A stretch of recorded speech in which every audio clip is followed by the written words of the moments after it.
It's currently the morning. I haven't eaten anything, so I'm heading over to Terminal 21 or to this cafe, have some breakfast, edit a video there, and then get ready to start the day. Let's go ahead and get started with a new vlog.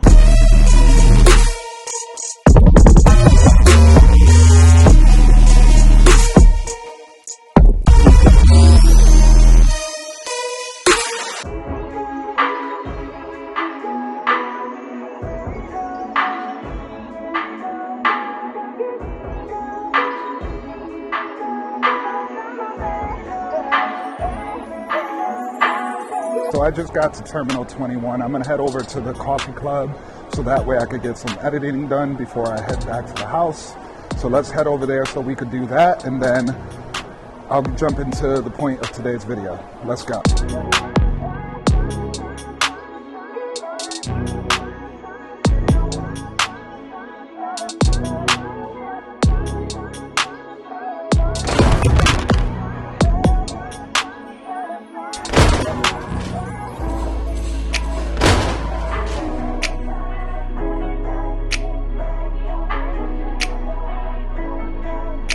All right, guys, so if you're going to start your coding journey and you want to learn web development, you got to start off with the Trinity.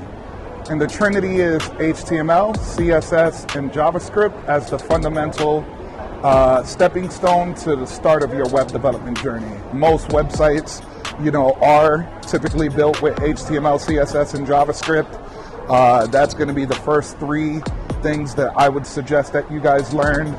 I'm going to set you guys down a path where what you'll be learning is JavaScript frameworks, so you guys will become JavaScript developers. Start off with that.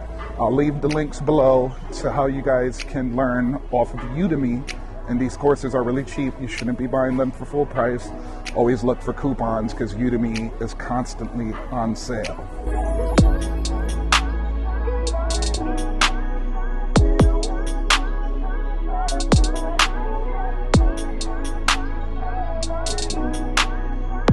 I just got back to my apartment complex, so let's get into the next thing that you should learn after learning the Trinity, which is HTML, CSS, and JavaScript. After you've learned the Trinity, the next step is going to be to create a project. What I want you guys to do is to make a portfolio website.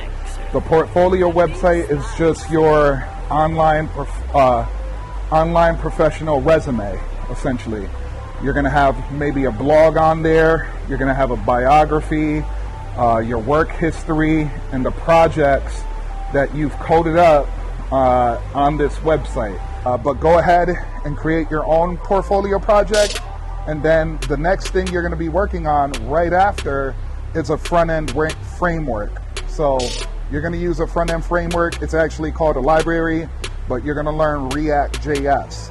The reason I'm heading for React is because React is a very popular library, one of the top 3 popular libraries in terms of JavaScript front-end frameworks that you could use at this time. Now, I know that there's going to be other developers in the comment section that are going to try to tell you to learn Python, learn this, learn that. Listen, don't get shiny object syndrome. I'm giving you a roadmap on how to go from beginning to end and actually get a job in the industry. Don't listen to other people and what they're trying to tell you to learn. You want to stick to the roadmap. You want to get a job, and when you're in a job, whatever you choose to pick up, that's your prerogative. You can do whatever you'd like. But I guarantee you, if you're listening to other people try to tell you that you should learn this and you should learn that, and every few weeks you're trying to learn a new technology and you got shiny object syndrome, you are never going to enter tech, because you're going to always feel like there's something new to learn. I'm giving you the bare minimum basics that you need to be employable into tech. Then I'm trying to get you into tech, and afterwards you can learn whatever it is you want. You can do whatever projects it is that you want in those frameworks. Let's just go from point A to point B and get you hired. So I just got back to the apartment complex. Had to stop in Family Mart real quick, grab myself some water and a few things. Gonna grab that, and then I'll head into the building and we'll get into the next 2 talking points.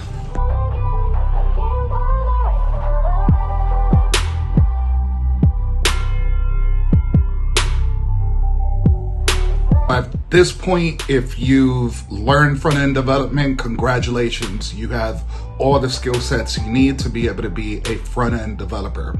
Now, that's all fine and great, but in 2023, I really do feel like if you want to have an easier time trying to break into tech, you need to become what is known as a full-stack web developer. Now, a full-stack web developer is simply someone who can develop on the front end. They also know the back end. They know how to interact with databases. They know a bit of computer science theory.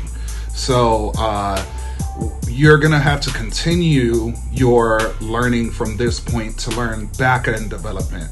Now, back-end development simply focus around database organization, how you organize and store data, and then how you retrieve data or update data, what's also known as, the CRUD operations, to create, read, update, or delete data, right? You're gonna have to learn how to, interact with a database, how to create an API, or how to work with serverless functions to be able to interface with a database somewhere. So that would be the next step. And for this, I personally would recommend to learn Node.js because it still keeps you within the confines of JavaScript. But if you want to, when you get into a job, or if your job needs you to learn something like Java, you could then learn it then. But most jobs aren't gonna, most jobs aren't gonna gig you just because you don't know Java. It's good to know. It's not something that you absolutely need to do because a lot of companies use Node.js for their backend. My last company did. Usually only the larger companies use Java for backend.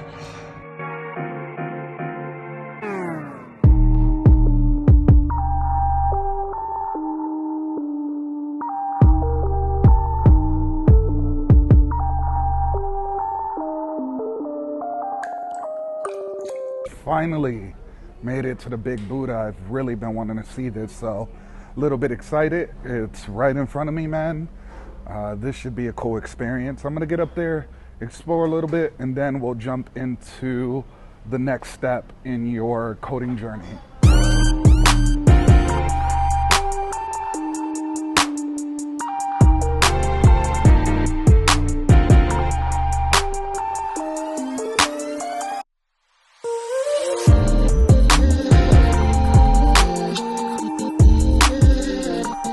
Up here is absolutely insane, so you guys got to check this out.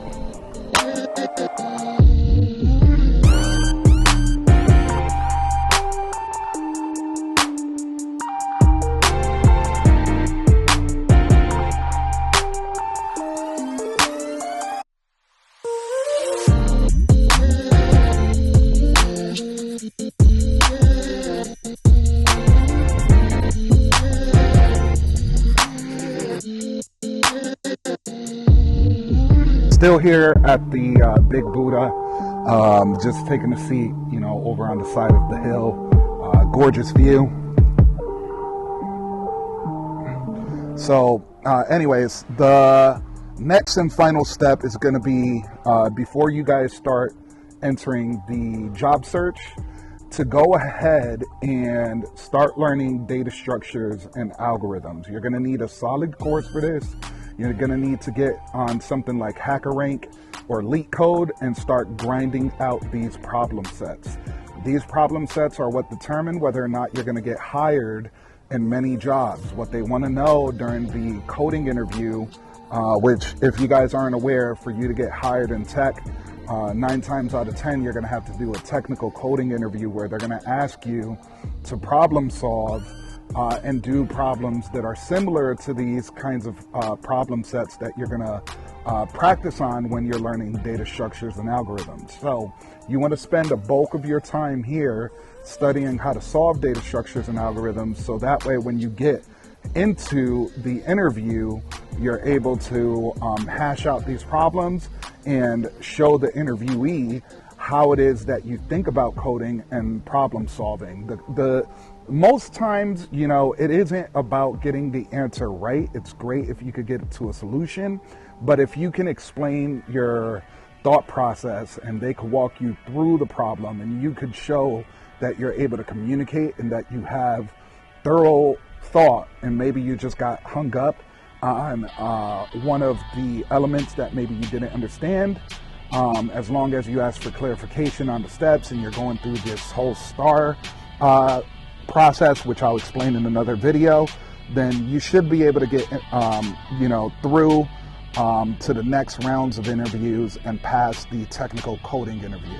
So definitely focus a good majority of your time here, because this part of the learning curve to entering tech and becoming a web developer is so crucial.